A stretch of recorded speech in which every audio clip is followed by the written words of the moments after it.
Doctor साहब, 190 million pound reference का फैसला कल आ रहा है, इस फैसले के क्या मुमकिन नताइज हो सकते हैं? खुद चाहते हैं मेरे ख्याल से खान साहब और तहरीक इंसाफ चाहती है कि फैसला आ जाए, ताकि ये है कि वो उसको फिर चैलेंज करें सुप्रीम कोर्ट वगैरह में।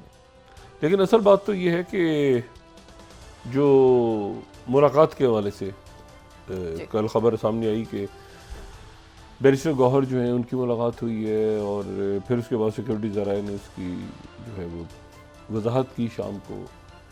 लेकिन ये खबर बाहर कैसे आई? ये खबर बाहर जो है ये तो खान साहब ने बात की ना कि बड़ा अच्छा है कि मुज़ाकरात होने चाहिए। तो सवाल ये है कि खान साहब को कैसे पता चला कि बैरिस्टर गौहर साहब की मुलाकात हुई है उस दिन? इसका मतलब है खान साहब मुकम्मल तौर पे लूप में है ना। ये बात मैंने 2-4 रोज़ पहले इस नशिश में की थी कि खान साहब के साथ मामला जो हैं 10 जनवरी को गालिबन मैंने बात की थी कि जो है वो मामलात आगे बढ़ रहे हैं, और उनके दरमियान और उनके और इस्टेब्लिशमेंट के दरमियान जो है वो गलत फहमियाँ तकरीबन ख़त्म है, तकरीबन ख़त्म है। NRO नहीं है। कई दफ़ा ऐसा होता है ना कि विन विन सिचुएशन क्रिएट होती है रियासत के लिए भी, और ये और इसका जो हतमी जब ये अपनी शक्ल लेगी ना ये सारे मामला, तो उसमें से खान साहब जो हैं वो एक बड़े बाइज़्ज़त तरीके से बाहर निकलेंगे। यानी और कोई NRO नहीं होगा, ना कोई डील हो रही होगी। ये इसका इस तरह से खाका है। वो खान साहब को तो होना तो ऑफ़र थी कि आप जाएँ वहाँ पे, और वो बनी गाला और उन्होंने कहा नहीं अदालतों के थ्रू और उसके थ्रू। तो ये जो बात है, अब ये ज़ाहिर है कि ये जो अरेंजमेंट है इनके लिए तो एक परेशानी का सबब। देखिए मैं बताऊँ आपको 2007 में जब मैंने न्यूज़ दी थी ना, न्यूज़ ब्रेक की थी कि मुशर्रफ साहब की मुलाकात हो गई है बेनज़ीर भुट्टो साहब से 1 on 1। अच्छा, वो जो जगह है अबू धाबी में उसका नाम मुशर्रफ पैलेस, वो मुशर्रफ पैलेस उसका नाम ही इत्तेफाक से मुशर्रफ पैलेस, तो वहाँ पे मुलाकात हुई। तो जो मुशर्रफ साहब हैं उनके साथ थे कैनी साहब जो उस वक्त DGISI थे, और बीबी के साथ जो हैं वो अमीन फ़हीम साहब थे और रहमान मलिक साहब, दोनों तीनों शख्सियात दुनिया में। तो वो ख़बर वहाँ से निकल गई। अच्छा, बड़ा सिक्योर था, जगह बड़ी सिक्योर थी, मुशर्रफ पैलेस। और यहाँ पर ये इतला मुशर्रफ साहब सऊदी अरेबिया से दुबई खामोश आ गए, ख़बर वहाँ से ब्रेक हो गई। मैंने ब्रेक कर दी जियो पे, एक रौला पड़ गया यहाँ शौकत अजीज़ साहब ये तरदीदें आगे पीछे दाएं बाएं। अच्छा, मेरे लिए प्रॉब्लम क्या हुई? पहले तो तरदीद हुई ISPR की तरफ से, चलें जी मैं वो रिडार से बाहर था ज़रा, वो रीच से, मैंने कहा चलो खैर है। उसके बाद हुई हुकूमत पाकिस्तान की तरफ से तरदीद हुई। अच्छा जी, वो भी चले खैर है। सबसे बड़ा रौला ये पड़ा कि वहाँ खलीजी रियासत की तरफ से डिनायल आ गया कि ये तो ऐसी कोई मुलाकात नहीं हुई, और मैंने कहा हटो बचो हटो बचो हटो बचो। खैर एनीवे, तो ये है कि ये बड़ी खुश है। तो खान साहब ने बात की है ना आज। तो अच्छा, उसके बाद फिर क्या हुआ जब ये खबर आ गई ना कि मुलाकात हो गई है मुशर्रफ साहब की?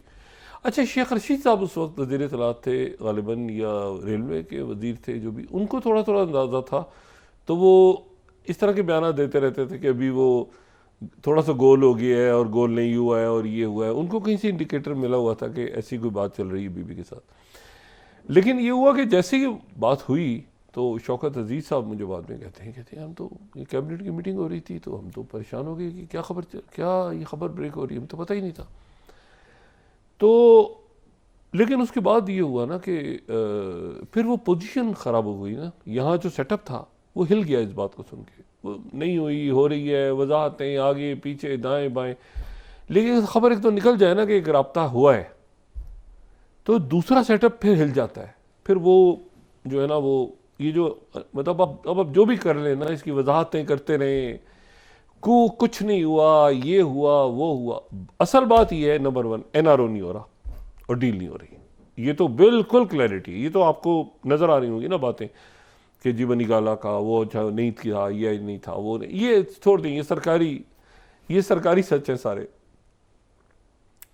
असल बात है वो ये है कि मुलाकात हो गई, और ये खबर आउट किसने की? ये खबर आउट हुई जेल से।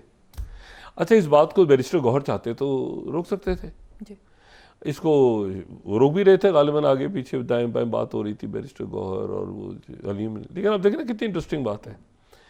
लेकिन जो बानी है उन्होंने रिलीज कर दी, तो उनको कैसे पता चला कि बैरिस्टर गौहर की और उनकी मुलाकात हुई है दोनों की, और बड़े अच्छे पैरा में हुई है? इसका मतलब है कि उनके अप्रूवल के बगैर, और बैरिस्टर गौहर ने वजाहत की कि भाई मैं तो उनके पूछे बगैर नहीं मिलता किसी से भी। तो आपका क्या ख्याल है, बैरिस्टर गौहर जो बातें चल रही हैं, बैरिस्टर गौहर ने उनसे कहा कि जी खुदा का वास्ता आप खान साहब को रिहा कर दें। अब ये होते हैं वो जो बीच में जो तलपट हो जाते हैं ना सारे मामला तो ये क्या हुआ, ये कैसे हुआ, ये कैसे हुआ, अच्छा कुछ नहीं हुआ, अच्छा ये नहीं हुआ, अब कल सज़ा हो भी जाएगी।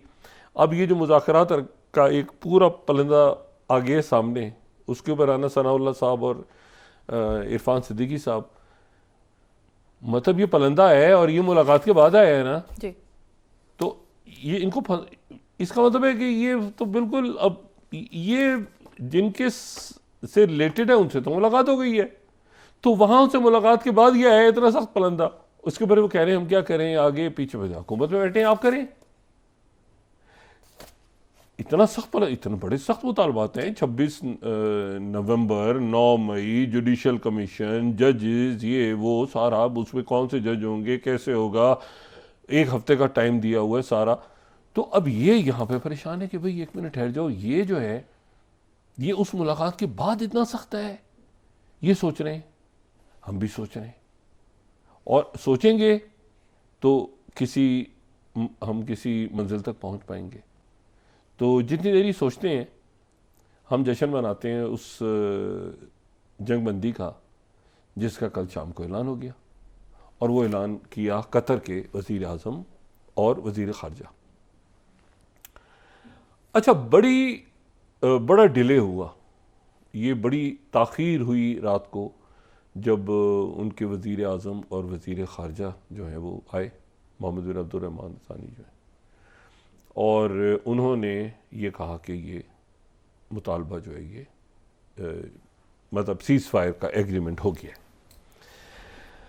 अच्छा, अब 2 लोगों में दौड़ लगी हुई थी कि इसका क्रेडिट कौन ले, यानी बाइडेन लें या ट्रंप लें। तो प्रेसिडेंट जो इलेक्ट प्रेसिडेंट ट्रंप हैं, उन्होंने तो पहले एक ट्वीट कर दिया। अच्छा, उनको पता चल गया कि ये देखें ना, अब प्रेसिडेंट तो बाइडेन है। बाइडेन साहब ने अपनी तकरीर की, बड़ी एक ज़बरदस्त किस्म की तकरीर। उस तकरीर में उन्होंने कहा कि भाई ये जो है ये वही मुआहदा है जो मेरा है, जो मैंने मई में करवाया था, लेकिन ये है कि इसको अगली इंतज़ामिया, उन्होंने नाम नहीं लिया ट्रंप का या किसी और का, उन्होंने कहा अगली इंतज़ामिया इसको इम्प्लीमेंट करवाएगी।